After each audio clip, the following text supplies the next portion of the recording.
लेकिन ये प्रियंका गांधी वाड्रा को सबसे पहले तो जवाब ये देना चाहिए कि आखिर उन्होंने आज की तारीख में इसको छुपाया क्यों है। ये जो उनकी संपत्ति थी इसको छुपाया क्यों है, इसमें ऐसा क्या काला धन है? क्या प्रियंका वाड्रा को जानबूझकर भागने की पहले से उसने पेशबंदी कर ली है कि इसी बहाने मेरा पिंड छूटे और मुझको चुनाव नहीं लड़ना? तो आगे क्या खतरनाक मामला है जो हम लोगों ने कल बात की थी। जब से होश संभाला समझिए जवाहरलाल नेहरू से लेकर अब तक सब चुनाव ही लड़ते रहे। जो नेहरू चुनाव लड़ा, इंदिरा गांधी चुनाव लड़ी, राजीव गांधी चुनाव लड़ा, संजय गांधी चुनाव लड़ा, राहुल गांधी चुनाव लड़ा, तो सोनिया गांधी चुनाव, यानी माँ बाप दादा दादी नाना नानी दुनिया भर के लोग तो चुनाव लड़े। ये असंभव है। तो ये मेरा तो अपना मानना है ये जानबूझकर एक गलती की गई है ताकि इसका पिंड छूटे चुनाव से, और वहां लड़ना ये नहीं चाहती।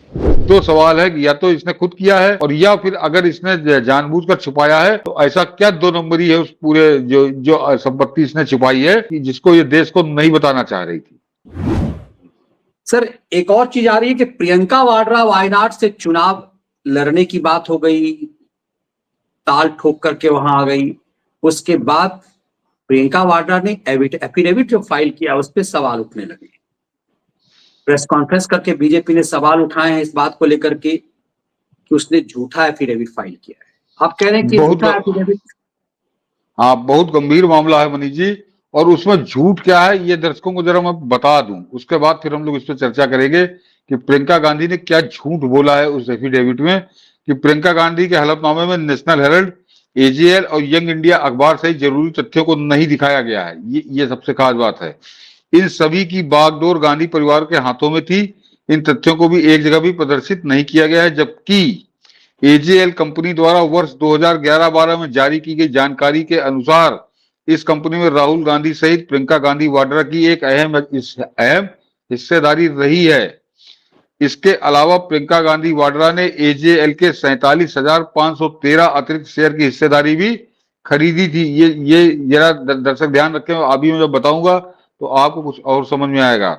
जिसके साथ उस कंपनी में प्रियंका वाड्रा की कुल हिस्सेदारी 2,62,412 शेयर की है हो जाती है, जो कि पूर्ण रूप से इंदिरा गांधी वाड्रा के नाम पर अंकित हैं, जिसे प्रियंका वाड्रा ने रतनदीप ट्रस्ट एवं जनहित निधि ट्रस्ट से खरीदा है। लेकिन इनका उल्लेख प्रियंका गांधी वाड्रा ने अपने हलफनामे की संपत्ति में नहीं किया है। ये प्रियंका वाड्रा का है।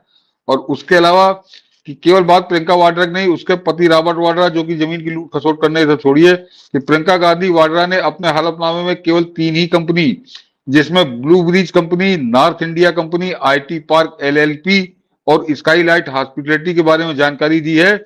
जबकि असली सच रॉबर्ट वाड्रा के इनकम टैक्स रिटर्न से साफ हो जाता है कि उनकी हिस्सेदारी केवल उन्हीं 3 कंपनियों तक सीमित नहीं है, बल्कि अन्य 2 और कंपनियां हैं, जिनमें एक है रियल अर्थ एस्टेट और दूसरी Lambodar art enterprises private limited है। तो इन दो कंपनियों का कहीं जिक्र ही नहीं किया, जबकि इसमें हिस्सेदारी प्रियंका गांधी की है। तो 3 उधर और 2 इधर, यानी 5-5 कंपनियों का मामला। और वो नेशनल हेराल्ड में जो 2,61,000 शेयर हैं, तो उसका वो जानबूझकर क्यों नहीं किया प्रियंका गांधी वाड्रा ने? ये मैंने दर्शकों को बता दिया ताकि ये केवल हवाबाजी वाली बातें नहीं है। इस पर फैसला 28 तारीख को चुनाव आयोग करेगा कि ये प्रियंका गांधी वाड्रा का चुनावी हलफनामा खारिज किया जाए या स्वीकार किया जाए। तो अब वो 28 तारीख का इंतजार करिए, उस पर क्या डिसीजन आता है। लेकिन ये प्रियंका गांधी वाड्रा को सबसे पहले तो जवाब ये देना चाहिए कि आखिर उन्होंने आज की तारीख में इसको छुपाया क्यों है। ये जो उनकी संपत्ति थी इसको छुपाया क्यों है? इसमें ऐसा क्या काला धन है, या इसमें कौन सा नंबर 2 की कमाई है, या कोई गलत तरीके से कमाई गई कमाई है? इसको छुपाने की जरूरत देश से क्यों पड़ी? ये आकर कांग्रेसियों को बताना चाहिए, हरियाणा को प्रियंका वाड्रा को बताना चाहिए। तो ये 5 कंपनियां जो हैं, इनके बारे में जो सवाल पूछे हैं भाजपा ने, और संभवतः शिकायत भी की है वहां चुनाव आयोग से। और इसीलिए 28 तारीख को, कल ही तो है मेरे ख्याल, कल जो है इस पे डिसीजन आएगा चुनाव आयोग का। तब ये तय होगा कि क्यों ऐसा किया गया, या अब ये चुनाव लड़ेगी कि नहीं। लेकिन एक तो पहला सवाल तो यही है जो इसको कटघरे में खड़ा कर देता है कि तुमने छुपाया क्यों। और दूसरे, अगर जानबूझकर छुपा, क्योंकि मनीष ये गलती अचानक तो हो नहीं सकती, या कोई भूल जाने वाली बात तो है नहीं। आधा आधा दर्जन वकील लगे रहते हैं साथ में कि क्या दिखाना है, क्या क्या बता, कौन सा डिटेल है, कोई छूट ना जाए। उसके बाद इतनी बड़ी गलती इतनी कंपनियों के बारे में हो गई, तो क्या प्रियंका वाड्रा ने जानबूझकर गलती की है? सवाल ये भी है मनीष जी कि क्या बिल्कुल। जानबूझकर, क्या आपका इशारा प्रियंका है कि फिर मैदान छोड़ के भागना चाह रही है।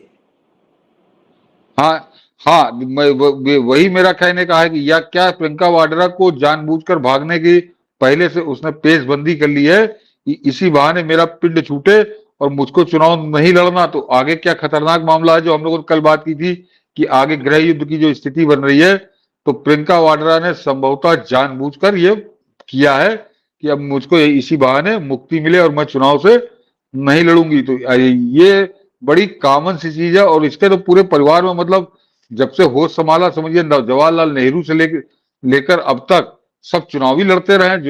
जो नेहरू चुनाव लड़ा, इंदिरा गांधी चुनाव लड़ी, राजीव गांधी चुनाव लड़ा, संजय गांधी चुनाव लड़ा, राहुल गांधी चुनाव लड़ा, तो सोनिया गांधी चुनाव, यानी माँ बाप दादा दादी नाना नानी दुनिया भर के लोग तो चुनाव लड़े। तो इसको क्या तमीज नहीं है कि क्या जानकारी की कोई जानकारी छूट ना जाए? और इतनी ज्यादा जानकारियां छूट जाना ये असंभव है। तो ये मेरे ख्याल, मेरा तो अपना मानना है कि ये जानबूझकर एक गलती की गई है ताकि इसका पिंड छूटे चुनाव से, और वहां लड़ना ये नहीं चाहती। और बाकी अब हम लोग को चुनाव आयोग के प्रतीक्षा करनी चाहिए उसके परिणाम, क्या वो निर्णय लेता है। लेकिन उस दो सवाल है कि या तो इसने खुद किया है, और या फिर अगर इसने जानबूझकर छुपाया है तो ऐसा क्या दो नंबरी है उस पूरे जो जो संपत्ति इसने छुपाई है कि जिसको ये देश को नहीं बताना चाह रही थी। मुझे लग रहा है कि दो हाथ में लड्डू चाके इसके खैर यही इसका यदि कैंसिलेशन हो जाएगा तो इसके खैराती कूदना शुरू कर देंगे। प्रियंका वाड्रा को चुनाव नहीं लड़ने दिया जा रहा है, मोदी लोकतंत्र की हत्या कर रहा है, ये पूरा नैरेटिव चलाएंगे जो ही इसका चुनाव यदि कैंसिल हो जाता है। लेकिन कमाल की बात यह है, इस तरह की चीजों में पति की संपत्ति, पति पत्नी की तो संपत्ति घोषित की जाती है। ये कमाल की बात है ये कि इसके पति की संपत्ति इसमें ऐड करके नहीं बताया गया है। तो असली खेल तो उसी का है, माल तो उसी के नाम पर है सर। वही तो मनीष जी नाम अभी जो मैंने, इसीलिए मैंने कहा मैं पहले दर्शकों को बता दूं क्या क्या इसने छोड़ा है। तो रॉबर्ट वाड्रा की दो कंपनियों का जिक्र ही नहीं कर रही है, ना अपने अपने 2,60,000 शेयरों का जिक्र कर रही है। तो ये बड़ी चीजें हैं जो आंखों के सामने हैं। उसके बाद इसने क्यों नहीं किया, तो ये बड़ा रहस्य है कि ये जानबूझकर किया गया है। गलती से तो हो ही नहीं सकता, गलती से तो हो ही नहीं सकता कि जिसके बाप दादे लगातार चुनाव लड़े हों, कई चुनाव लड़े हों, उससे गलती कैसे हो जाएगी? तो गलती ये जानबूझकर की गई है। तो जानबूझकर की गई तो क्यों की गई है? तो पहली दृष्टि में तो यही समझ में आएगा कि ये चुनाव लड़ने से पहले ही वहां से भाग खड़ी होना चाहती है। अब असलियत क्या है ये जरा चुनाव आयोग का फैसला आ जाए, उसके बाद फिर देखते हैं। उसके बाद देखते हैं।